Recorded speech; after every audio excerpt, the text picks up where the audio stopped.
कि तोरा बिना दुनिया बिरान लागे तोरा बिना दुनिया बिरान लागे जियत शरीरिया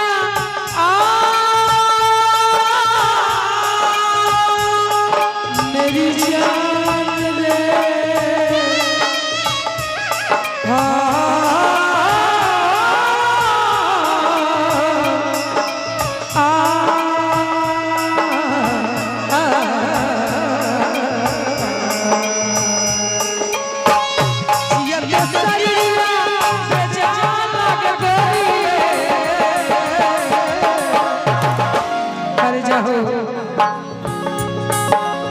तारा के काना कनी तब तू हमर ना भइलू तोरा बिना दुनिया बिरान लागे तोरा बिना दुनिया बिरान लागे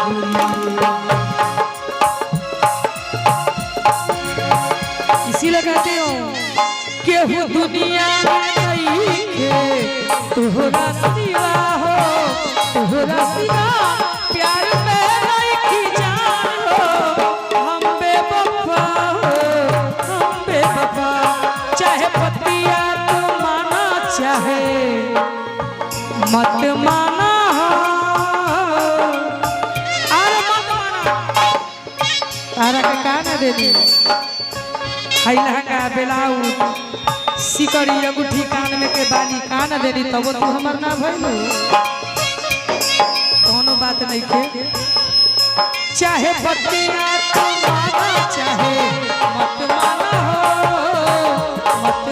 हो प्यार में नहीं की जान हो हम बेवफा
जियो राजा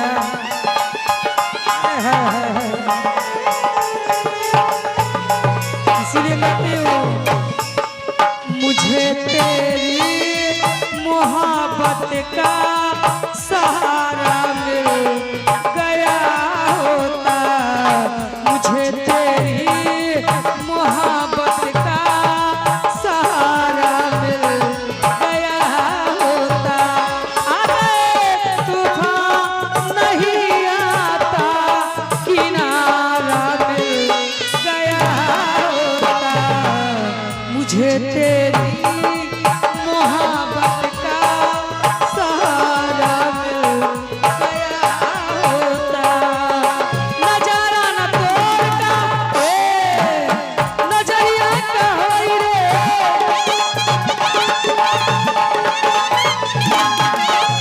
भूल गई तू ही था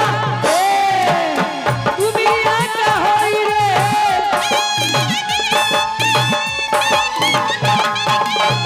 जिंदगिया थे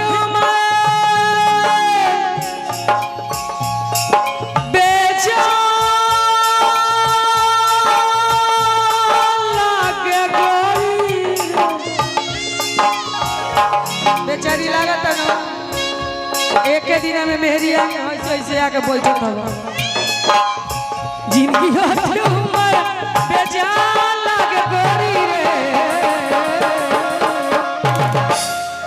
आइए तो गुण में कि तोरा बिना दुनिया बिरान लागे तोरा बिना दुनिया बिरान लागे जियते शरीरिया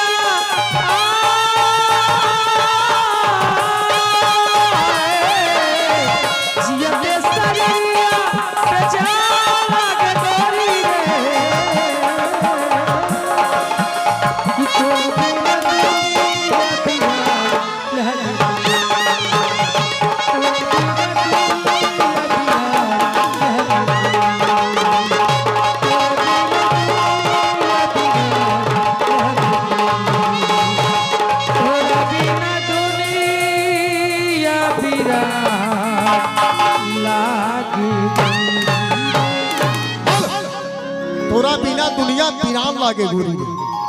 आइए दोस्तों, हमारे 11वें स्वरूप भैया लोगों की तरफ से बहुत सारा पुरस्कार मिला है कि तोरा बिना दुनिया वीरान लागे गोरी रे। लेकिन इस बरखा जी ये मतलब कि दुनिया में यहाँ कौन किसका होता है? ये तो बात सही है। ये मतलब कि दुनिया में यहाँ कौन किसका होता है? वही बात तो सब। और वही धोखा देता है जिस पे ज्यादा भरोसा होता है। वे न छीन लेनी तो। चले हमारे राजू जी थोड़ा पढ़ा जाइएगा तो। संजय जी। हाँ, हमारे 11वें स्वरूप नाम भूलल बने। आज इतना दिन के बाद हमार लागता कि 25 साल के बाद हमें मेरा देखो तनी हमारा लागता वही घड़ी के देख ले बनी। बात सही बना। 25 साल के बाद आज भेंट होता हमारा। चले और ये पुरस्कार दिए, मैं भी इनको बहुत सा दिए पुरस्कार, मैं भी इनको नमस्कार करती हूँ। और संजय जी को मैं क्या कहती हूँ। और आइए दोस्तों, माननीय संजय जी के साथ साथ भोला भैया भी की तरफ से इधर शानदार 100 रुपये का पुरस्कार मिला है। अच्छा जी। ज्यादा और बोल तो 25-30 साल के बाद जरूर ये पुरस्कार दिए हैं भोला जी, मैं भी इनको। अच्छा छैबर मुखिया जी, मैं भी इनको और संजय जी को मैं नमस्कार करती हूँ। मगर किस बात पर दिए हैं? किस बात पर दिए हैं? कहा था नहीं, शायरी बोली। अच्छा बोल देते हैं बाद में। यही से कहा था नहीं का हो कि दिन होई त रात होइबे करी, दिन होई त रात होइबे करी। हाजे करा पया फत आई उरोइबे करी। आ घर बनाई मत, बरखा रानी के जिंदगी आबाद रही, तब फिर रहुआ हमारा मुलाकात। ये तो बात सही है कह, लेकिन पहले लेखा मुलाकात अब के नहीं थे। अब में पहले के मुलाकात में ढेर अंतर बा। हाँ, पहले के प्यार आदमी हाथ बांध धर धर निभावत रहे, एक घड़ी तक 3 दिन पे बदला बदली हो जाता। आजकल के निभावे वाला बा हो। ऐसा कहना कि भरोसा मत करना क्योंकि सांसों की डोरी टूट जाती है। टूट गई। भरोसा मत करना क्योंकि सांसों की डोरी टूट जाती है। छतें महफूज रहती है और हवेली टूट जाती है। लड़कपन में किए वादे की कीमत कुछ नहीं होती। अंगूठी हाथ में रहते और मंगनी टूट जाती है। 14 को हम देखनी वादा बियाह लागल।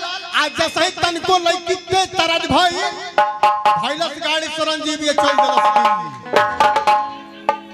वादा रहे का हो गइल का हो? लेकिन मैं भी इनको शुक्रिया अदा करती हूँ। और क्या कहती हूँ,